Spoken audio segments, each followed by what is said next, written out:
दोस्तों नमस्कार, मेरा नाम प्रशांत है और आप देखना शुरू कर चुके हैं भारत एक सोच। सुप्रीम कोर्ट का एक आदेश था और बहुत भावुक लाइनें सुप्रीम कोर्ट ने लिखी थी। खबर के बारे में मैं आऊंगा।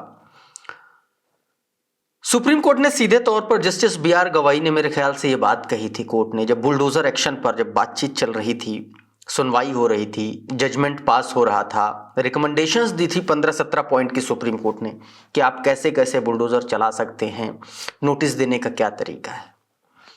ये सब कहने से पहले सुप्रीम कोर्ट ने एक बात कही थी, कुछ लाइनें कही थी जो सीधे तौर पर इंसान, इंसानियत और आदमियत पर यकीन रखने वाले किसी भी व्यक्ति को दिल को छू जाने वाली वो लाइनें थी। सुप्रीम कोर्ट ने कहा था कि अपना एक घर हो, अपना आंगन हो, इस ख्वाब में हर कोई जीता है। इंसान के दिल की ये चाहत है कि ये घर का सपना कभी ना छूटे। मैं ये बात इसलिए कह रहा हूं, बीती रात संभल में एक मुसलमान परिवार के साथ कुछ ऐसा ही हुआ। उसकी गलती सिर्फ इतनी थी कि उसने 8 साल पहले किसी से जमीन खरीदी, जमीन बेचने वाले ने उसको बेवकूफ बनाया, उसके जीवन भर की कमाई ले ली और अब वो परिवार जो है सड़क पर है। सड़क पर है सरकार की वजह से, प्रशासन की वजह से। एक बात और बता दूं, सरकार अगर चाहे तो आप जिस घर में, जिस कमरे में बैठे हैं ना, कोई भी एक कमी निकालकर उस पर बुलडोजर चला सकती है सेकंडों में। खबर बता देता हूं पहले, उसके बाद आगे की बात करता हूं। आप सभी को पता है कि पूरा संभल चौतरफा खोदा जा रहा है, खुदाई चल रही है। और एक बात और बता दूं, जब खुदाई शुरू हो जाती है तो इतिहास की खुदाई का कोई अंत नहीं है। इतिहास जब जब खोदा गया है तब तब कत्लेआम हुआ है, इसमें कोई दो राय नहीं, और यह बात इतिहास ही बताता है। संभल में इस वक्त खुदाई चल रही है, तीर्थ खोदे जा रहे हैं, कुएं खोदे जा रहे हैं, बावड़ी खोदी जा रही, मस्जिदों को दावा किया जा रहा है। अब वक्फ की जमीनें भी योगी आदित्यनाथ, साक्षात योगी आदित्यनाथ जी ने इस बात का ऐलान कर दिया खुले मंच से, टेलीविजन पर। तो अब वक्फ की जमीनों पर भी अब सीधे तौर पर उसकी जांच होगी और वो भूमाफिया कह ही दिया है। मतलब जांच से पहले मुख्यमंत्री ने वक्फ को भूमाफिया कह दिया है। जांच होती हो जाती, हो सकता है कि आपकी बात सही हो, उसके बाद कहते तो एक संवैधानिक पद का भी सम्मान बना रहता। खैर, तो संभल में बीते दिन 150 साल पुरानी एक बावड़ी की खुदाई होनी थी। तो खुदाई से पहले नोटिस दिया गया, क्योंकि उस बावड़ी पर घर बन गया था और घर वो बना था 8 साल पहले, और जिस व्यक्ति का घर बना था उस परिवार ने वो जमीन खरीदी थी, बाकायदा रजिस्ट्री कराई थी। अब सरकार और प्रशासन कह रहा है कि ये सब फर्जी है। तो 150 साल पुरानी बावड़ी, उसके ऊपर घर बना था और सरकार ने कहा कि भाई, नोटिस दे दिया प्रशासन ने घर वालों को कि भैया घर खाली कर दीजिए 24 घंटे के अंदर। 6 बजे नोटिस दिया गया शाम को और कहा गया कि 24 घंटे में घर खाली कर दीजिए, और आधा घंटा भी नहीं बीता कि बुलडोजर वाले, सचल दस्ता सब आ गया घर पर, घर ढहाने, बुलडोजर चलाने। यानी कि 24 घंटे का नोटिस की भी तामील नहीं कराई गई और 1 घंटे के भीतर ही, रात में ही टीम पहुंची, अधिकारी पहुंचे और घर मकान खाली करा लिया। घर वाले बेचारे सड़क पर। आप सोच सकते हैं कि जनवरी की सर्द रात में कोई इंसान, बच्चे होंगे, महिलाएं होंगी, बुजुर्ग होंगे, सब सड़क पर।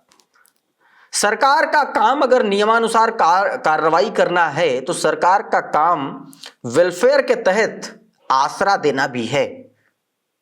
खुली छत के नीचे, आसमान के नीचे, सर्द रात में परिवार को इस तरीके से भगा देना भी सरकार का काम नहीं है। खैर, तो सरकार है तो कर रही है। अब सरकार ने बुलडोज करवा दिया मकान का एक पूरा हिस्सा, जो है पूरा परिवार जो है ठंड कड़ाके की ठंड में पूरी रात घर के बाहर आसमान के नीचे बैठा रहा। एक तरफ बुलडोजर चल रहा था, घर गिराया जा रहा था, दूसरी तरफ परिवार की महिलाएं आपस में लिपट कर रो रही थी, क्योंकि जीवन भर की कमाई गई वो कोई और ले गया, उसने ठगा, और उसके बाद जिस परिवार के आश्रय, जिस छत के आश्रय, जिस मकान के आश्रय, जिस घर के आश्रय ये परिवार वहां रह रहा था, अब सरकार कह रही कि ये सब कुछ अवैध है और मतलब आप समझिए कि आप बैठे हैं घर में और 1 घंटे के भीतर आपके घर पर बुलडोजर चल जाए। अब है क्या कि ये बावड़ी है और बावड़ी की खुदाई चल रही है, तो प्रशासन, डीएम साहब, सब तमाम सारे लोग उस पर आ गए। बहुत सारी तस्वीरें दोस्तों सोशल मीडिया पर वायरल हो रही हैं। 8 साल पहले मकान बना था, मैंने आपको बता ही दिया है। अच्छा, नोटिस दिया था वो भी चस्पा हुआ था, लेकिन उसकी तामील कैसे कराई जाए, 24 घंटे का टाइम दिया था, 1 घंटे में ही सब पहुंच गया, सब तहस नहस कर दिया दोस्तों। डीएम साहब कह रहे हैं कि खुदाई मलबा बहुत ज्यादा है तो टाइम लगेगा। खैर वो जाने दीजिए, लेकिन एक मुसलमान परिवार जो है वो बेदखल हो गया, उसका सब कुछ चला गया। अब इसको लेकर के पत्रकार हैं, दैनिक भास्कर के सीनियर जर्नलिस्ट हैं सचिन गुप्ता ने इसको सबसे पहले रिपोर्ट किया और उन्होंने ट्वीट करते हुए लिखा कि संभल के में प्राचीन बावड़ी के ऊपर बने गुलनाज के मकान को रात भर तोड़ा गया। गुलनाज ने यह मकान 7 साल पहले खरीदा था। प्रशासन ने मकान अवैध निर्माण बता दिया। उसके बाद में उस तस्वीरें हैं, कुछ विजुअल हैं। एक और ट्वीट सचिन गुप्ता करते हैं जब वो परिवार भावुक होता है। लिखते हैं कि संभल में प्राचीन बावड़ी के ऊपर कुछ हिस्से पर बने गुलनाज के मकान को 24 घंटे में तोड़ने का आदेश जारी। परिवार ने खुद ही मकान खाली करना शुरू किया। मकान छोड़ते वक्त भावुक हो गया परिवार।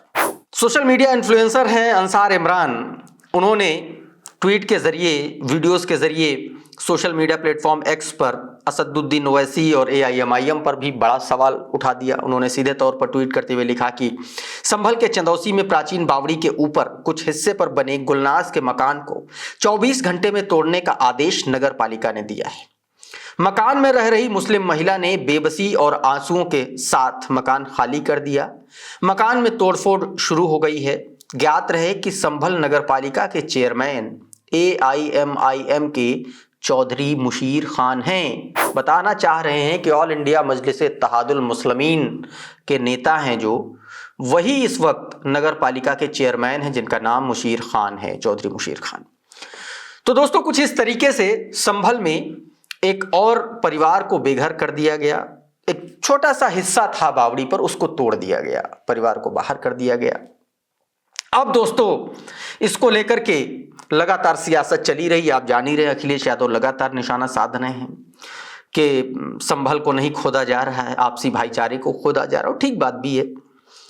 तो दोस्तों कुल मिलाकर के योगी आदित्यनाथ मंच पर सीधे तौर पर हिंदू मुसलमान जैसे बयान दे रहे हैं, दूसरी तरफ परिवार उजड़ रहे हैं। अब ये देखना होगा कि ये इसका अंत क्या होगा, क्योंकि संभल की सियासत, राजनीति के जानकार ये कहते हैं कि संभल में ये खुदाई कम से कम 2027 के चुनाव तक चलती रहेगी, क्योंकि इसी पर टिका है उत्तर प्रदेश के मुख्यमंत्री होने का दारोमदार। ये जो खबर है, मुख्य खबर, इस खबर के पीछे यही है दोस्तों। अभी के इस वीडियो में फिलहाल इतना ही। हमारा ये वीडियो आपको कैसा लगा हमें कमेंट बॉक्स में जरूर बताइए। ये वीडियो अगर आपको अच्छा लगा तो इसको लाइक कर दीजिए, इसको शेयर कर दीजिए। चैनल पर नए आए हैं तो चैनल को सब्सक्राइब कर लीजिए, बेल आइकन जरूर दबा दीजिए ताकि इसी तरीके के तमाम वीडियोज आपको सबसे पहले मिलते रहें साथियों। बहुत बहुत शुक्रिया, बहुत बहुत धन्यवाद। आप जुड़े रहिए भारत एक सोच के साथ। नमस्कार।